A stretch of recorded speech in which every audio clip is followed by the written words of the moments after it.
fountain of life, turning a person from the snares of death. Proverbs 14:27. When I was little, I was absolutely terrified of vacuum cleaners. I always thought they would suck me up. So, as a joke, my dad would always run towards me with the vacuum, and I would run away from it, all over the house, screaming because of how scared I was of being sucked up by a vacuum cleaner. And so we look at fear like it's this ugly, horrible idea. And it can be. But as Christians, we're called to have a beautiful kind of fear, the fear of our Creator. So why do we need the fear of God? Well, Deuteronomy 10:12 says that the only thing that our God requires of us is to fear Him and to love Him and serve Him with all our hearts. Proverbs 1:11-10 says that the fear of the Lord is the beginning of wisdom. And this wisdom guides us. When we're walking through the valley of shadow and death, the fear of God keeps us from getting lost. And instead, it shows us the way up to the top of the mountain, overlooking those dark valleys, where we can drink from the fountain of life. But we live amidst a generation that has no idea what the fear of God is. And many of us, well, we're stuck in the misconception that the fear of God refers to being scared of God. Psalm 147:11 says that the Lord delights in those who fear Him, those who put their hope in His unfailing love. It doesn't say that the Lord delights in those who are scared of Him, those who tremble in terror of Him. So the fear of God isn't, I have to obey God because God has the power to chop my head off at any point in time. It's, I want to obey you, God, because you love me so much that you would give your Son just for me. And I don't want to cause you pain. I don't want to make you cry, God. But why is this important? Either way, we're doing what God wants us to do, right? Except being scared of God tears us away from God.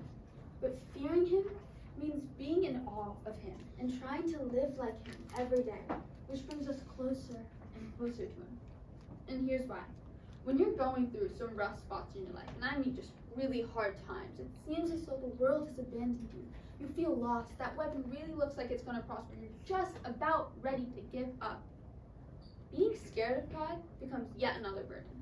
On top of everything I'm going through, I have to be righteous as well. And that's when your faith starts crumbling. The one you should be leaning on, your refuge, your ever-present help in trouble, doesn't seem so present right now. All because you weren't able to see God for who He really is, your best friend and Father. So when you fear God the right way, your focus shifts from the howling winds and the raging waves of your situation to the peace and the love of God. So the metaphor that Solomon uses in Proverbs 14:27 is really, really beautiful. He compares the fear of God to a fountain of life. And in the ancient times, fountains were not just beautiful structures to marvel at. They were used in everyday life, whether for cooking, bathing, drinking, just an essential to everyday living. So in other words, Solomon is trying to tell us that the fear of God isn't just an emotion that we feel when we think about the Red Sea being parted of the 10 plagues. It, just like we need water to survive, we need the fear of God to survive as Christians. It's a necessity every single day. And when we lack this refreshment, when we lack access to the fountain of life, when we don't have the fear of the holy God, we make ourselves thirsty and weary.